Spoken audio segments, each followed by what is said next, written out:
Hello YouTube! So, it's approaching the end of the season and we're in the final week. You've accomplished what so many dream of but so few actually do, which is reaching Ultimate Champion. However, you're not satisfied. You want more. You want the bragging rights that are associated with having numbers displayed on your previous season finish. I am of course talking about achieving a ranked finish in Clash Royale. Well, for the remainder of this video, I'm going to be going over and explaining what you can do to achieve this result. So, to get a ranked finish and be among the top 0.01% of clashers on the planet, you'll need to finish among the top 10,000 players in the world. Practically speaking, this means you'll need to achieve most likely between 2,000 and 2,200 medals in a given season. For this current season, it looks like you'll need somewhere between 2,100 and 2,150. Now I know it can seem like a huge mental hurdle. Every game you play and win, you feel like you're one step closer, but you also feel a huge sense of dread. Part of you doesn't fully believe that you can actually achieve this esteemed feat, and you just know that you're going to buckle under the pressure. Take a minute. Think about the people who've actually achieved a ranked finish in Clash Royale. Are they really any different than you? Do they have some supernatural ability? No, they don't. You have all the ability to reach 2150 and beyond. Objectively speaking, the difference between a player at 1700 and a player at 2100 isn't huge.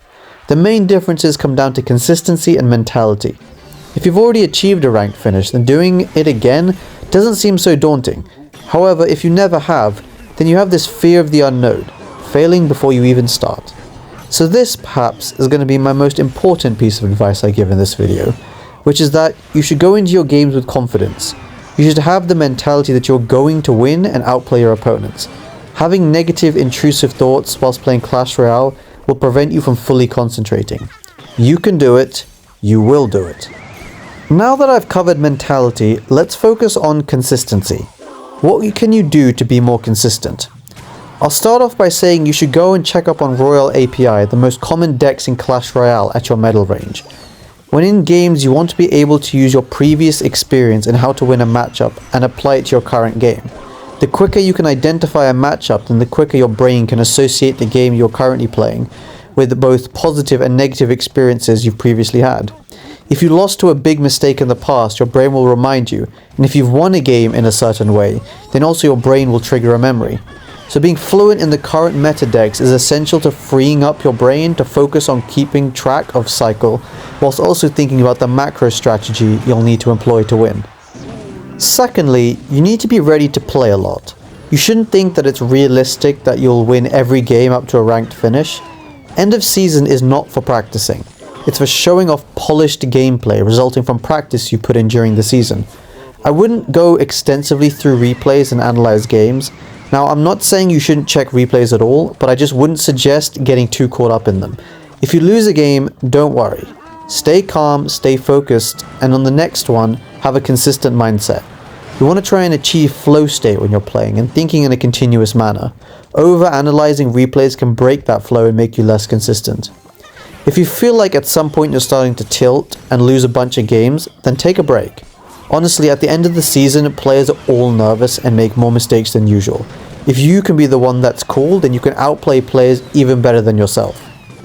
Adding to the point of consistency, don't change decks. Stick to your main deck and just focus on playing it as well as you can. Changing decks is far more likely to tilt you further down ladder than actually help you get your first ranked finish. I also want to mention that players in the top 10k still make a lot of mistakes. Even if you're down in damage and losing a game, don't give up. Even if you're a full tower down, don't give up. Nerves come into play, and I've seen endless games end of the season being thrown away due to nerves.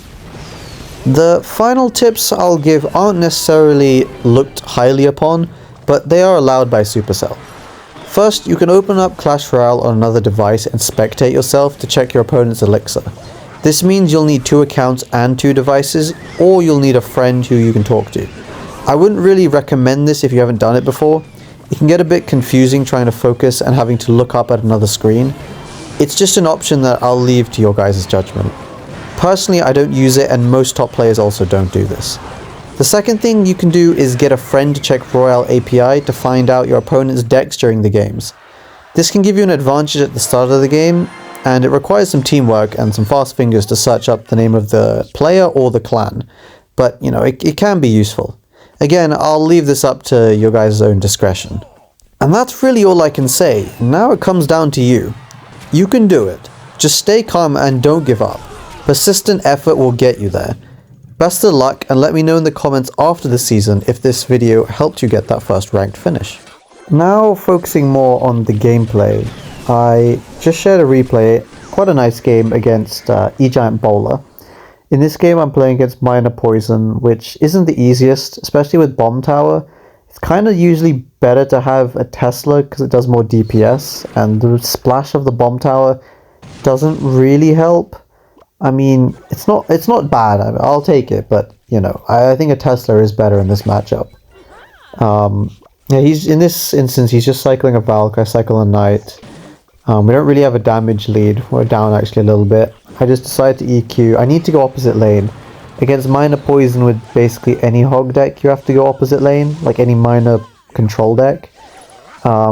He's going in, yeah, Minor Poison. I knew this, so I anticipate his minor, or rather, he went for a minor at the front of my tower, because if I went for a low Ice Spirit, it would have jumped on the minor, so I had to play my Ice Spirit up high. That's just a small thing to notice. I go for a hog because I've outcycled him. So you saw I went for a hog, I defended, and then whilst I'm cycling a lot of cards to defend, then I went for another hog immediately. I didn't wait. So Evo Knight takes care of his little prince plus his guardian. He gives me nice Firecracker value. I think I should have played it a tile lower. I think the Firecracker does more damage if you play it like one tile from the bridge as opposed to right at the bridge. But anyway, he gets some poison value, but you know, we're still in the lead. I just go for a Hog Rider, apply a bit of pressure, Earthquake just for the damage. You know, now I'm going to have to defend, and probably, it's impossible not to take damage against a minor control deck. These minor poison decks are all about defending and just slowly chipping you away. So here I go for a Firecracker, Ice Spirit up high, and I go for a Hog Rider. I just want to apply some pressure.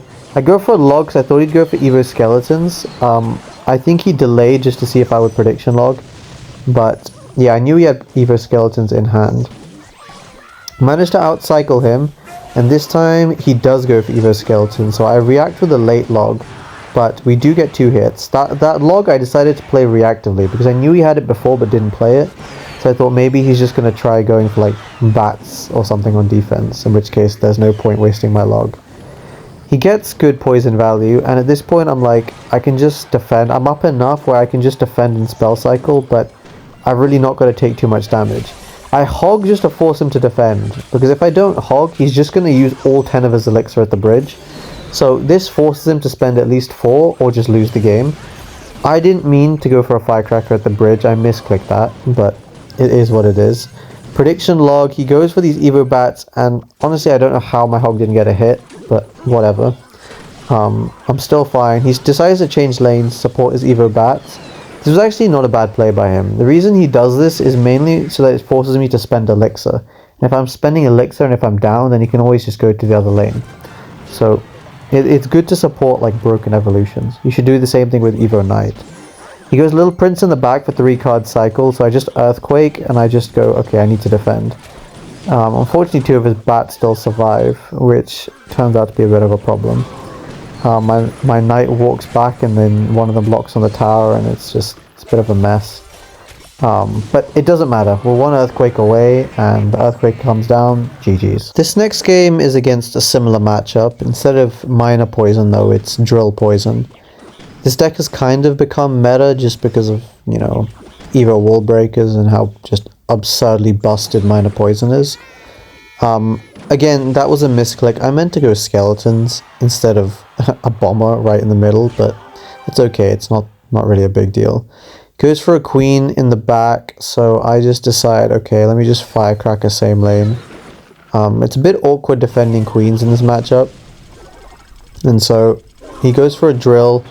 I use my Knight onto it, I Spirit the Queen and then Skeletons, and they can't pop the ability whilst the Queen is stunned.